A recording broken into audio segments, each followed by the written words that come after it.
श्रद्धा वात्सल्यमयी शक्ति स्वरूपा भक्ति स्वरूपा शक्ति परम पवित्र चातुर्मास की परम पावन सत्संग में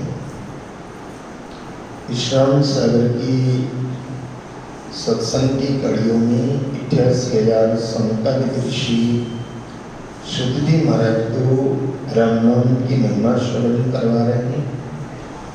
भगवान आशुतोष सदाशिव भगवती माँ पार्वती को राम नाम की महिमा श्रवण करवा रहे हैं। बाबा रघुनाथ दास जी अपने शिष्यों को राम नाम की महिमा श्रवण करवा रहे हैं और ये बताया गया है कि भगवान के अनंत अनंत नाम है और उसमें देवर्षि नारद ने भगवान श्री राम से एक वरदान मांगा था। रामायण के अंदर एक प्रसंग आता है कि प्रभु आपके जितने भी नाम हैं एक से बढ़कर एक हैं, लेकिन आप मुझे ये वरदान दीजिए कि राम नाम सब नामन ते अधिका। नारद ने मांगा ये वरदान कि राम नाम सब नामन के अधिकाम और हो नाथ अग खग गण बदिका।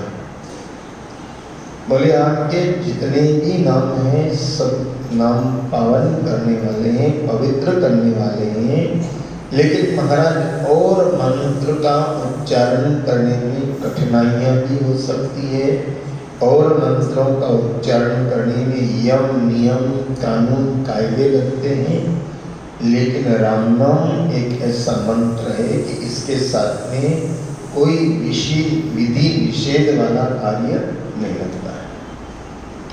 यहाँ तक कि और जब मृत्यु हो जाती है तो मृत्यु के पश्चात दूसरे मंत्रों का उच्चारण करना निषेध है।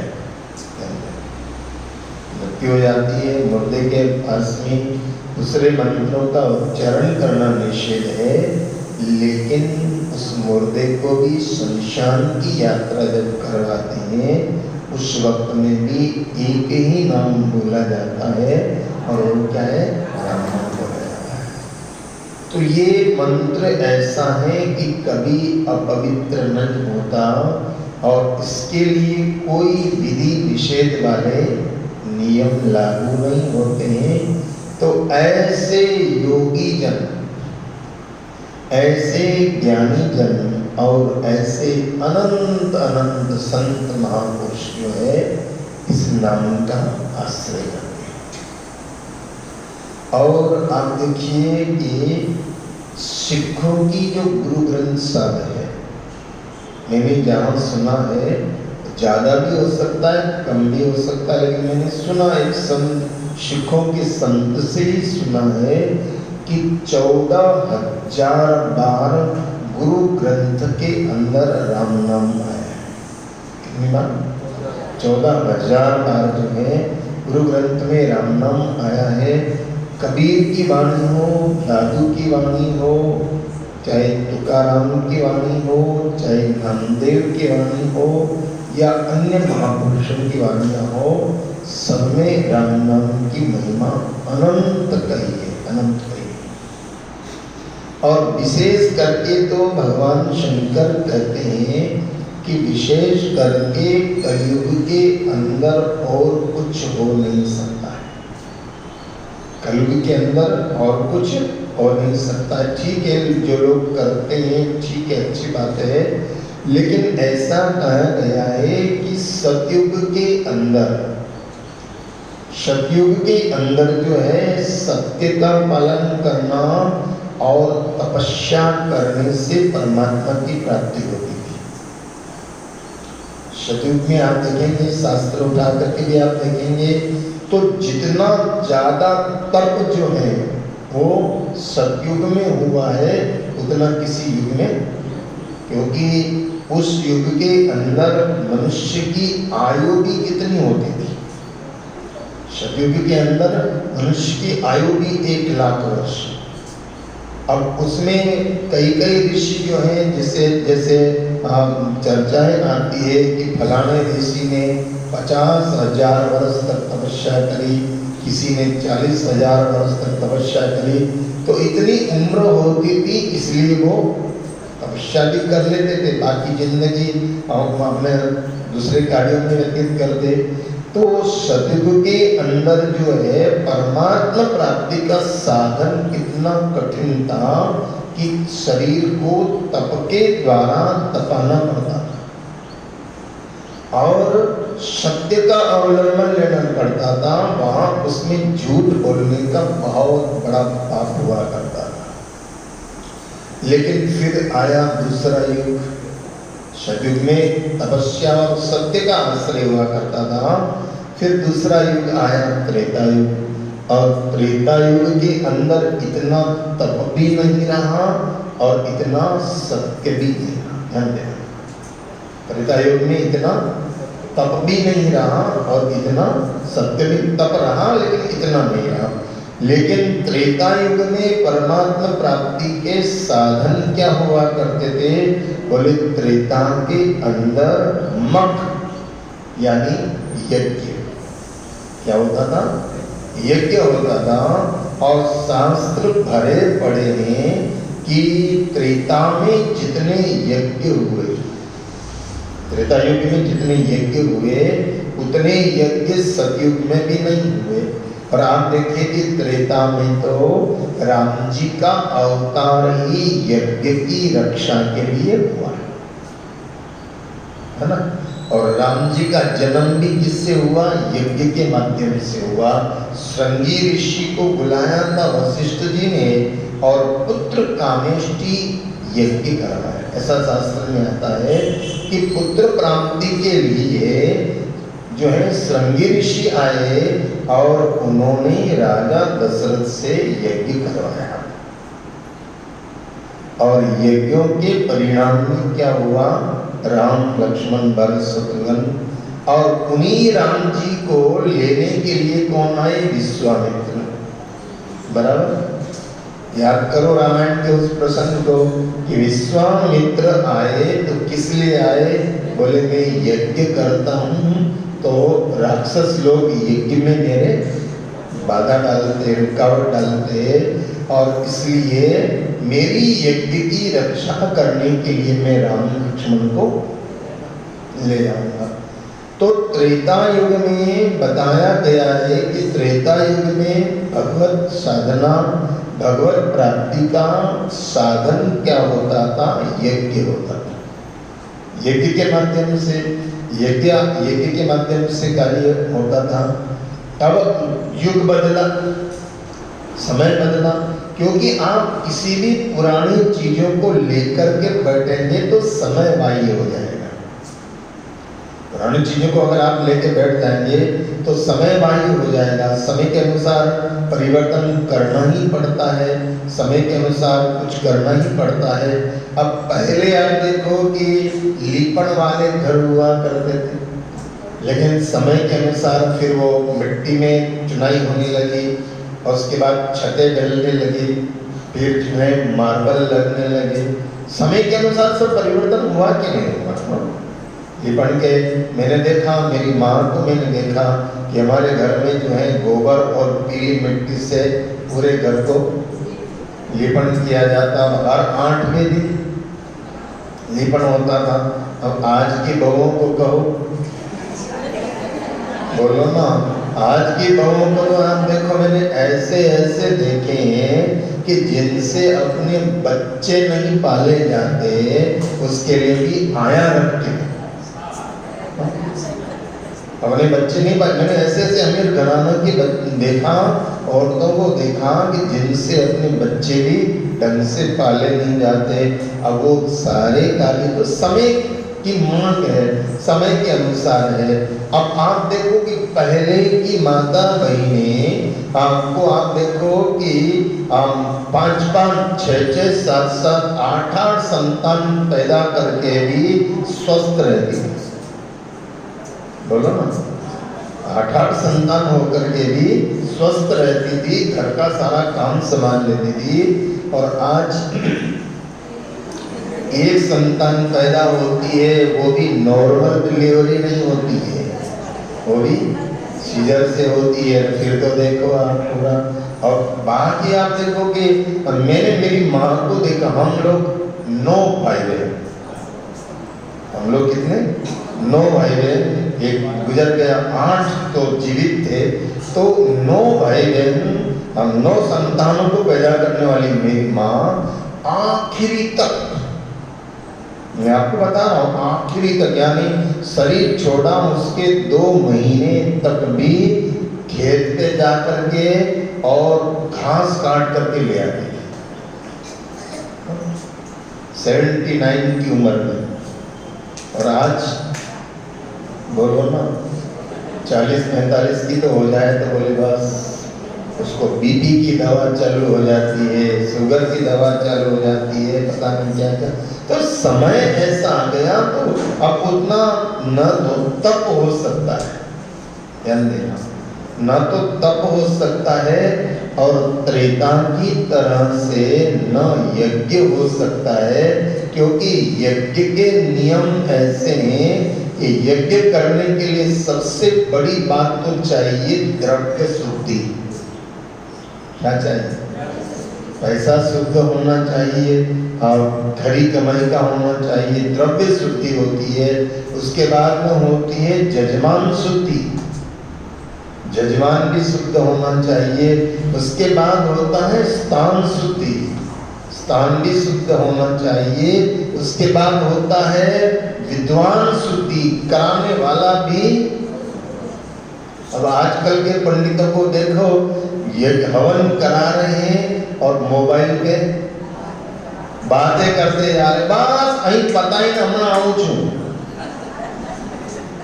मैंने पंडितों को देखा, बस अही पति के बस मंत्र बोले, फिर कौन आ गया, फिर और बीच बीच में जो है मौका लग जाए। तो मैंने ऐसे पंडितों को भी देखा कि तम्बाकू खाते रहते हैं। तो ध्यान देना, द्रव्य शुद्धि होना चाहिए, यजमान शुद्धि होना चाहिए, स्थान शुद्धि होना चाहिए, विद्वान शुद्धि होना चाहिए और समय शुद्धि होना चाहिए। ये सारे नियम यज्ञ के हवन के नियम बताए गए हैं। और आप यज्ञ का ऐसा नियम बताया गया है कि स्थान शुद्धि के लिए बोले उसका गौ के मूत्र से, गौ के गोबर से उसका लीपन होके कच्चा होना चाहिए। और आजकल तो क्या है, और ध्यान देना, शास्त्र में लिखा हुआ है कि हवन कुंडी भी तुम लोग करवाओ तो इस बात का खास ध्यान रखना कि हवन कुंडी लोहे की नहीं होना चाहिए। क्या आजकल तो पंडित तैयार ले आता है, लेकिन लोहे की हवन कुंडी में कोई भी हवन नहीं होता। या तो वो तांबे की हो, किसकी हो, क्योंकि ये सारी ग्रह शुद्धियां होती है। ध्यान देना, लोहे की हवन कुंडी में अगर यज्ञ करवा रहे हैं तो आपके शनि के दोष, राहु के दोष, केतु के दोष नहीं लगते होंगे तो लग जाएंगे। ध्यान देना। अब फिर कहते हैं कि हमने तो ये भी करवा लिया था, हवन भी करवा लिया था, शुद्धि भी करवा लिया। खाक शुद्धि करवा ली ना, तो विद्वान को पता है। हालांकि मेरा ये सब्जेक्ट नहीं है, लेकिन गुरु कृपा से मैंने सीखा सब है। हाँ, मेरा सब्जेक्ट नहीं है, मैं उनका मेरा सब्जेक्ट नहीं है, मैं किसी पंडित के लिए रुकावट नहीं डाल रहा, लेकिन मैंने गुरु कृपा से पढ़ा सब कुछ है। और अच्छे अच्छे विद्वान, अच्छे अच्छे महापुरुषों का संग मिला है। इसलिए मैं जहाँ तक कहीं भी कुछ अगर मान लो मेरे सानिध्य में कार्यक्रम होता तो मैं पहले पंडित को बता देता हूँ कि ऐसा ऐसा करना है। कहीं कथा भी मैं करता हूँ, भागवत कथा भी करता हूँ, तो पहले पंडित को बुला के कहता हूँ तुम्हारे को ये पूजा करवाना, और वो उस हिसाब से पूजा करवाना। भगवान की कृपा से अभी तक मैंने देखा कि अभी तक मैंने 352 भागवत कथा और शिव कथा कुल मिलाकर के करीब, बस विघ्न आए तो 2 या 4 कथाओं में विघ्न आए, बाकी भगवान की कृपा से कोई विघ्न नहीं। और 2-4 कथाओं में भी विघ्न इसलिए आए, मुझे मालूम है क्योंकि उन्होंने मेरी बात मानी। मैंने कहा था उनको कि ऐसा ऐसा नहीं माने, फिर विघ्न आए तो मैं क्या कर सकता हूँ? मैं क्या कर, मैंने कहा कि ये समय, ये मार्ग, तो ध्यान देना, यज्ञ करने में क्या चाहिए? स्थान शुद्धि चाहिए, यजमान शुद्धि चाहिए, धन शुद्धि चाहिए, उसके बाद में विद्वान शुद्धि चाहिए। और विद्वान शुद्धि के साथ में पांचवी बात है मंत्र शुद्धि चाहिए। मंत्रोच्चारण में बड़ा महत्व है। अगर आप मंत्रोच्चारण में अगर उल्टा सीधा मंत्रोच्चारण विद्वान के द्वारा हो जाता है तो यजमान को लाभ मिलने की बजाय, और ये भागवत में आप ध्यान देना कि चाहते थे इंद्रहंता पुत्र को, याद करो उस प्रसंग को, त्वष्टा चाहते थे कि हमारे को इंद्र को मारने वाला बेटा चाहिए, लेकिन मंत्र उच्चारण में गलत हो गया तो इंद्र से मरने वाला बेटा चाहिए। वाक्य नहीं हुआ? वृत्तासुर की कथा आप लोग सुनते हैं भागवत के अंदर। वृत्तासुर की उत्पत्ति में क्या चाहते थे? बोले इंद्र को मारने वाला बेटा हमें मिलना चाहिए, इसीलिए यज्ञ किया था। और वीर बेटा चाहिए, वीर तो था लेकिन देव पैदा नहीं हुआ, मंत्रोच्चारण में अशुद्धियां हो गई, इसलिए पैदा कौन हुआ? राक्षस पैदा हुआ, वृत्तासुर पैदा हुआ। और वृत्तासुर मारने वाला न हुआ इंद्र से, इसलिए क्या चाहिए? मंत्र हवन के अंदर मंत्र शुद्धि चाहिए, और स्थान शुद्धि चाहिए, द्रव्य शुद्धि चाहिए, विद्वान शुद्धि चाहिए, यजमान शुद्धि चाहिए। यजमान शुद्धि का मतलब है अगर आप हवन करने के लिए बैठ रहे हो तो आपको बिल्कुल पवित्र अवस्था में नशे वशे को सब को त्याग करके और विधान के अनुसार दिशाओं का ज्ञान रखते हुए आपको हवन करने बैठना चाहिए। दिशाओं का ज्ञान, क्योंकि अगर आप कोई अनुष्ठान के रूप में कर रहे हो, तो कोई अनुष्ठान को लेकर के कर रहे हो तो ये सारी बातों का ध्यान रखना चाहिए, और उसके साथ में उस विद्वान की संतुष्टि चाहिए। क्या चाहिए? अब तुमने 50 लाख का बंगला बनाया है और आलतू फालतू खर्चे किए हैं, और जब बेचारे ब्राह्मण को दक्षिणा देने का मौका है तब ध्यान देना, लोगों की बड़ी बुरी आदत होती है, कटौती किसमें करते हैं? बेचारे ब्राह्मण जो 2 दिन से तुम्हारे घर में अनुष्ठान पूजा पाठ उसमें लगा हुआ है और उसमें तुम कटौती करते हो, आलतू फालतू तो खर्चे बहुत उल्टे सीधे खर्च कर देते हो। लेकिन ब्राह्मण की जब दक्षिणा आए तो बोले बस महाराज अपना गुरु महाराज छे ने 2100 आपी दो। अब जरा तुम याद करो कि एक मजदूर सुबह से लेकर शाम तक तुम्हारे घर में मजदूरी करता है 500 रुपए, तो बोलो ना, कड़िया काम करने वाला 700 ले जाता है, ले जाता नहीं ले जाता है? कड़िया काम करने वाला 700 रुपये लेकर के जाता है, मजदूर 500 रुपये लेकर के जाता है। वो बेचारा ब्राह्मण सुबह का आया हुआ है अपना खाना पीना छोड़ करके, और उसको संतुष्ट करना बहुत जरूरी है। विद्वान को संतुष्ट करना बहुत जरूरी है, लेकिन लोग आखिरी कहाँ कटौती करते हैं? बेचारे ब्राह्मण की दक्षिणा में कटौती करते हैं, ब्राह्मण की दक्षिणा में वो करते, तो उसकी संतुष्टि तब जाकर के आपका यज्ञ, तब जाकर के आपका यज्ञ वो सफल होता है। अच्छा विद्वान बुलाओ और उसको पूर्ण रूप से संतुष्ट करके आनंदित करके उसको भेजो, फिर देखो आपके कार्य में कोई रुकावट आती है कि नहीं आती है। रुकावट आने का कोई सवाल नहीं। तो यज्ञ की मैं आपसे बात कर रहा था कि यज्ञ त्रेता युग में होता था। अब आज कलयुग में कैसे यज्ञ होते हैं आपको सबको मालूम है। अब आप देखो शादियों में क्या होता है, शादियों में ब्यूटी पार्लर में गई है लड़की, उसको सजने धजने में 3 घंटे लग जाते हैं, और शादी का टाइम है रात को 11 बजे के फेरे हैं, वो 1 बजे तक भी, बोलो ना, और फिर क्या कहते हैं पंडित को, महाराज जेटलो वेलू हो। फिर पंडित भी सोचता है कि ठीक है, हाँ जो विधान है वो विधान से कुछ नहीं हो पाता है, और पंडित भी सोचता है कि अब तेरा काम तू जान, नहीं कर पाते हैं पूरी तरह से, तो फिर तेरा कर्म तू जान। अब 11 बजे का फेरे का टाइम है, लेकिन 11 बजे तक तो छोरी ब्यूटी पार्लर से एक बार हमारे साथ बीत गया ऐसा।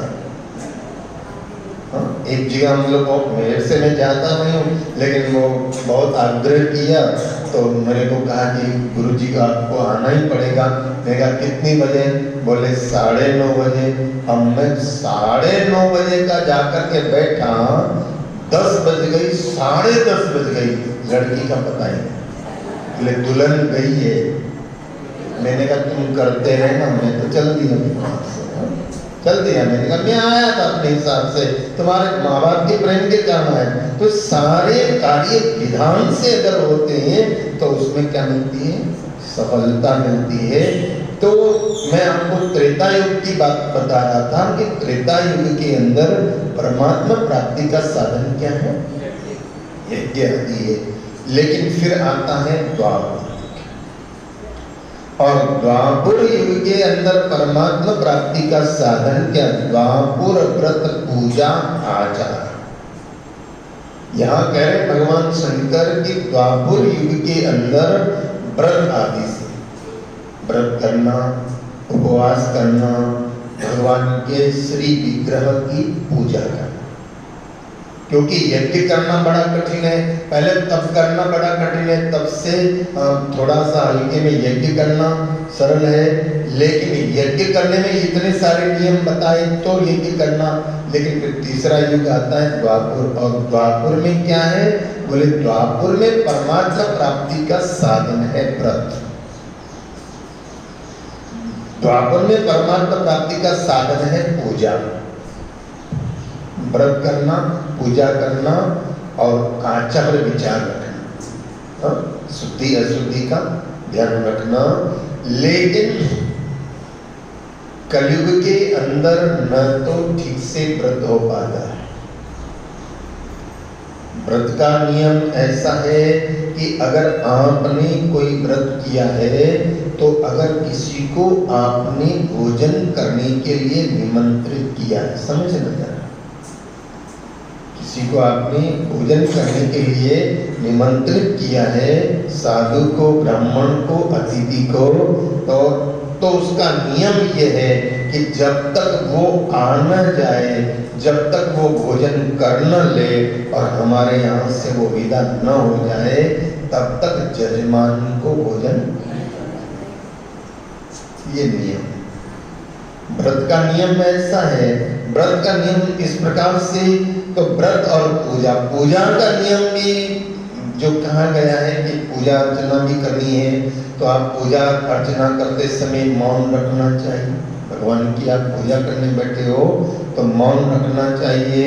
लेकिन कहाँ मौन रखते हैं? इधर तो घंटी हाथ में बज रही है और उधर अगर किचन में से आवाज आ गई, सासू जी पूजा कर रही है और किचन में से आवाज आ गई कि कुछ टूटा है,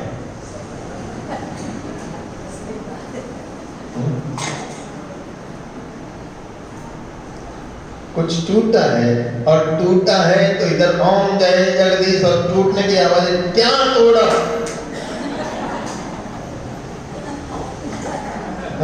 तोड़ फोड़ कर, अब वो पूजा का जो नियम है वो तो जितनी देर, मैं कहता हूँ आप आधा घंटा पूजा करो कोई जरूरी नहीं है, आप 1 घंटा पूजा करो कोई जरूरी नहीं है, आप 15 मिनट भी पूजा करो। लेकिन ऐसा कहा गया है कि जहां जब पूजा कर रहे हो तो उस पूजा को समर्पित हो जाओ। दुकान गए हो तो पूरी तरह से दुकान को समर्पित हो जाओ। अब हम क्या करते हैं?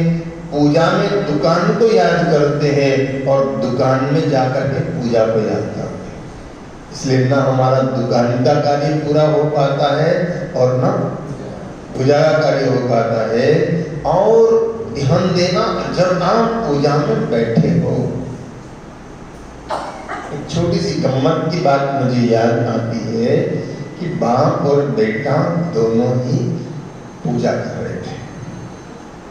बाप बेटे दोनों बैठे थे, पूजा कर रहे थे। और इतने में क्या हुआ कि किचन में से कुछ टूटने की आवाज आई। कुछ टूटने की आवाज आई। टूटने की आवाज आई तो बाप ने देखा कुछ टूटा है। बेटे ने भी इशारे से किया कि पिताजी कुछ टूटा है। तो बेटे को ये था कि शायद मेरी पत्नी के हाथ से कुछ टूट गया होगा, वो गफलत में रहती है, और तो पूरा सेट कहीं गिर गया होगा, टूट गया होगा। तो पिताजी से कहा कि घर में जरा माँ और बहू के कहीं झगड़ा न हो जाए तो मैं जाऊं। बाप ने कहा जाने की जरूरत नहीं है। बोले फिर क्यों? अरे बोले टूटा है, अगर तेरी बहू के हाथ से टूटा होता, समझ गए? बोलो ना। हाँ, रक्षाबंधन है और तेरी बहन आई है। रक्षाबंधन है और तेरी बहन आई है। हो सकता है तेरी बहन के हाथ से टूटा हो या फिर तेरी माँ के हाथ से टूटा हो। तो बेटे ने कहा आप यहाँ, आप कोई भविष्य वक्ता हो, आप कोई दूरदृष्टा हो कि आपको मालूम पड़ रहा है कि किचन में किसके हाथ से टूटा? बोले मैं कह रहा हूँ गारंटी से कि तेरी बहू के हाथ से तो, तेरी बहू के हाथ से तो नहीं टूटा। बोले क्यों? यहाँ तो टूटा तेरी बहन के हाथ से। और अगर बहन के हाथ से टूटा होगा तो भी तेरी माँ बोलेगी अच्छा हुआ टूट गया, पुराना हो गया था। बोलो ना, अच्छा हुआ टूट गया, पुराना हो गया था, नहीं लाएंगे। और जो तेरी बहू के हाथ से टूटता तो अभी तो किचन में से महाभारत की आवाज। तो ध्यान देना मेरे भाई बहन, ये सारा जो कुछ होता है, लेकिन जब पूजा में समर्पित हो जाओ, पूजा कर रहे हो, जप कर रहे हो, माला कर रहे हो या व्रत किया है, तो एकादशी के व्रत में भी ऐसी बात आती है कि जिस दिन आप एकादशी का व्रत करो, किसी दिन का व्रत करो, तो उसका नियम ऐसा है कि उस दिन आपको क्रोध नहीं आना चाहिए। व्रत का नियम है ये, आपको क्रोध नहीं करना है, आपको कटुवचन नहीं बोलना है, आपको जो है ऐसा कोई वातावरण खड़ा नहीं करना है कि जिसके कारण अशांति पैदा हो। ये व्रत का नियम है। तो यहाँ भगवान शंकर कहते हैं कि ये सारे व्रत नियम ये सब कब चलते थे? द्वापर के अंदर चलते थे। लेकिन कलयुग में तो व्रत कैसे होते हैं तुम सबको मालूम है। गाजर खाई, मूली खाई और खायो आंदो, और एकादशी का व्रत क्या किया था ये तो द्वादशी को ही याद है। एकादशी का व्रत के दिन क्या क्या रोज जितना खर्चा होता है, बोलो, रोज जितना खर्चा, रोज जितना घी खत्म करते हो उससे 4 गुना घी, बोलो ना। और जितना तेल जलता है रोज का, उससे 4 गुना तेल तलने में उसमें चला जाता है। रोज की जो सामग्री है उससे एकादशी के व्रत में सामग्रियां ज्यादा लग जाती है। और फिर जो है फलाहार अच्छा बना होता है तो 2 टाइम का एक ही टाइम याद है तुम्हारे कैसा व्रत होता है वो आप सब जानते हो। तो भगवान शंकर पार्वती जी से कहते हैं कि हे पार्वती, न तप हो सकता है, न यज्ञ हो सकता है, और न व्रत और पूजा अर्चना ठीक से हो पाती है। तो बोले फिर महाराज कलयुग के प्राणियों के लिए है क्या? हम लोग कलयुग के प्राणी करें क्या?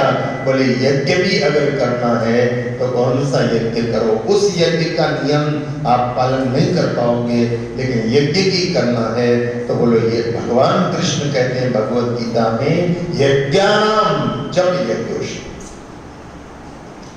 आप बैठ करके एक जगह बैठ करके और राम नाम का जाप करते हो तो ये सबसे बड़ा यज्ञ हो गया।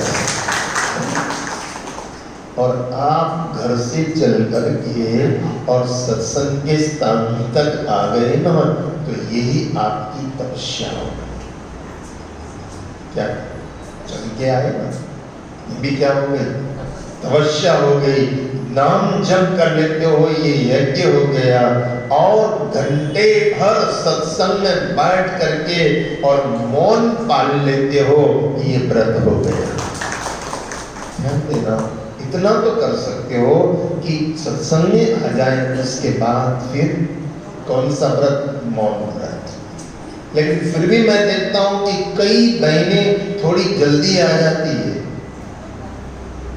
और फिर आकर के राम राम करने की बजाय, बोलो ना, बातें करने लगती है, इधर की बात उधर की बात। तो समझ लो कि फिर तुम्हारा कलयुग में भी व्रत नहीं होगा। सत्संग में आ जाओ, जब सत्संग का स्थान टाइम पर बैठ जाओ, यहाँ आकर के भी फिर बातचीत नहीं, फिर तो क्या? मौन का अवलंबन। मौन नहीं ले सके तो राम नाम का अवलंबन। लेकिन मौन व्रत, यही व्रत, बस इतना, और बाकी कुछ हो नहीं पाएगा। और कलयुग का मात्र आश्रय क्या है? भगवान शंकर कह रहे हैं, नहीं कलि करम भगति विवे तू, नहीं कलि करम भगति विवे तू, राम नाम अवलंबन है तू, राम नाम अवलंबन है तू, श्री राम राम जय जय राम, श्री राम जय राम जय जय राम, श्री राम जय राम जय जय राम, श्री राम जय राम जय जय राम, श्री राम जय राम जय जय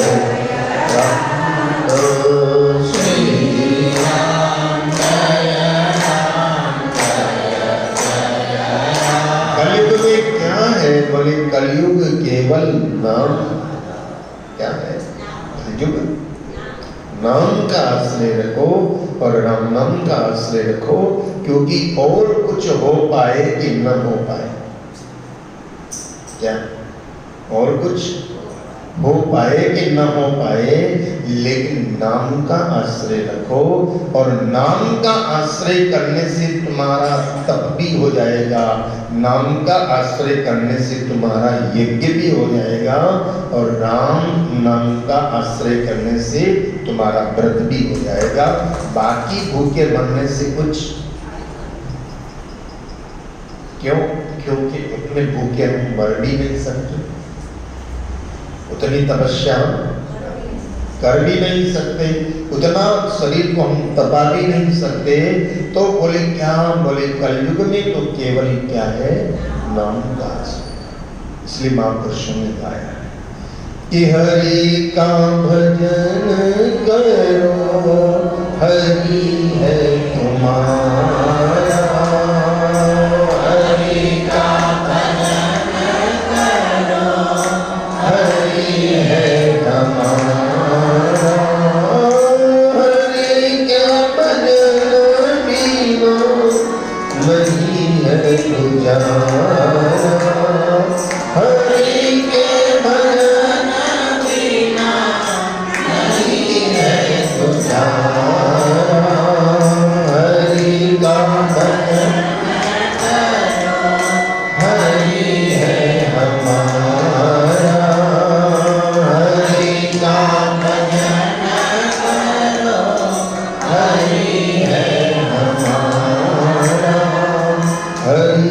नाम से तेरा काम बनेगा, हरि नाम से तेरा काम बनेगा।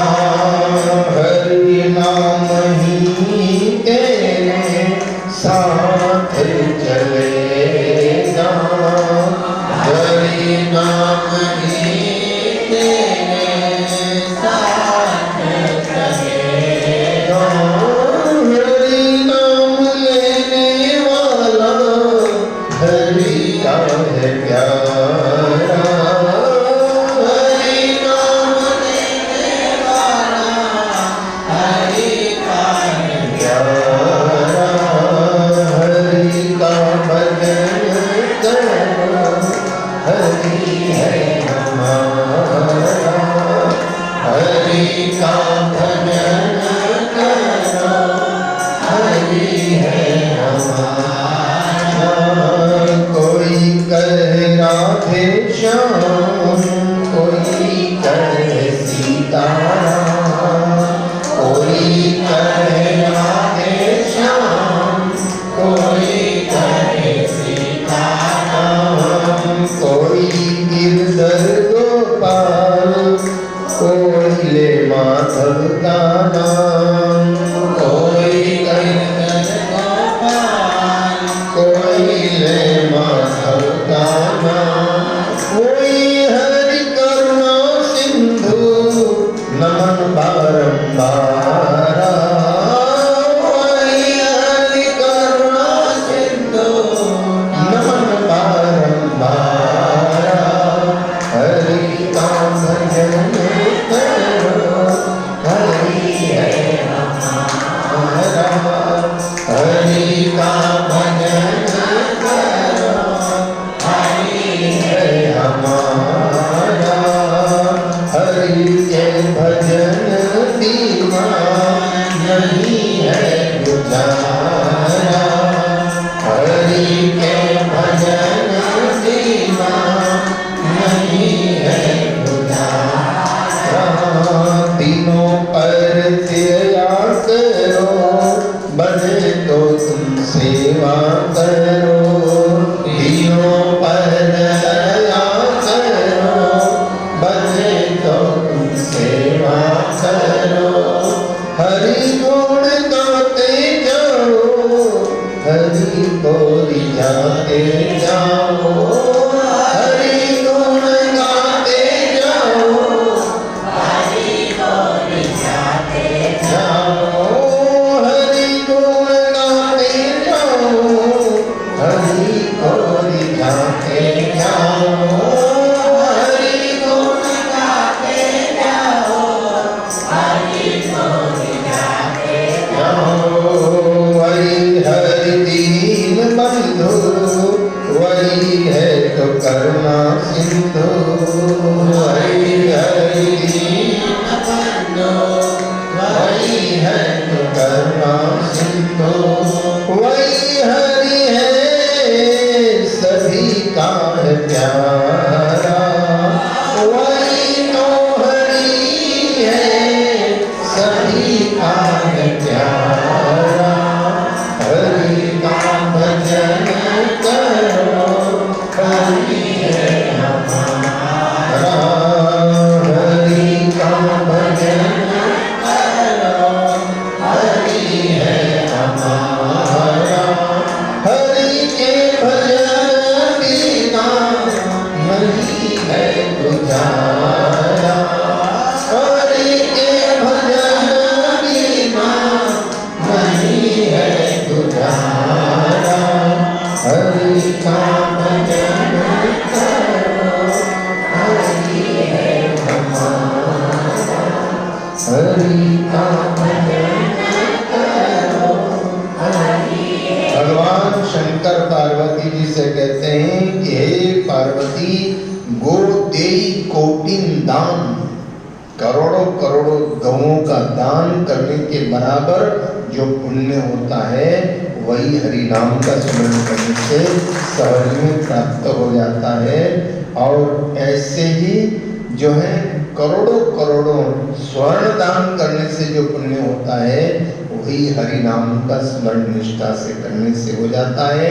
ऐसे ही करोड़ों तीर्थों की यात्रा करने से जो पुण्य होता है ये हरि नाम से बड़ा कोई तीर्थ नहीं। क्यों? क्योंकि तीर्थ है हरि नाम तुम्हारा, और फिर क्यों फिरता मारा मारा।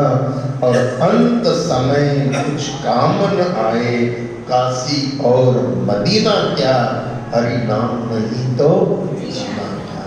तो ऐसा है हरि नाम की महिमा, भगवत नाम की महिमा या बता रहे हैं। और जिसमें अनजान में जिसने भगवत नाम का आश्रय लिया, प्रथम में आपने वाल्मीकि का प्रसंग श्रवण किया, ऐसे ही गजराज गणिका उनकी पावन कैसे नाम का आश्रय लेकर के और वो पार हुए, उन सब की चर्चा कल के सत्संग में करने का प्रयास करेंगे। आज के सत्संग का समय पूर्ण हुआ है, इसलिए अपने बोल को विराम देते हैं। आप सबका मंगल इच्छते हुए आप सबका जीवन प्रभु भक्तिमय हो, आनंदमय हो, सुख शांतिमय हो।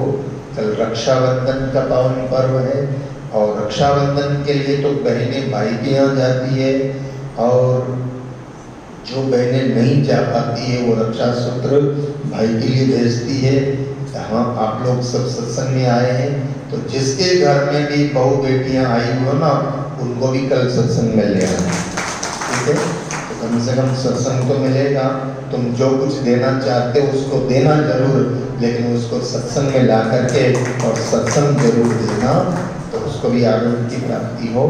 तो आइए कल रक्षाबंधन का पर्व की आपको जो है एडवांस में ही सब बहनों को मंगल कामनाएं। कल आओ तो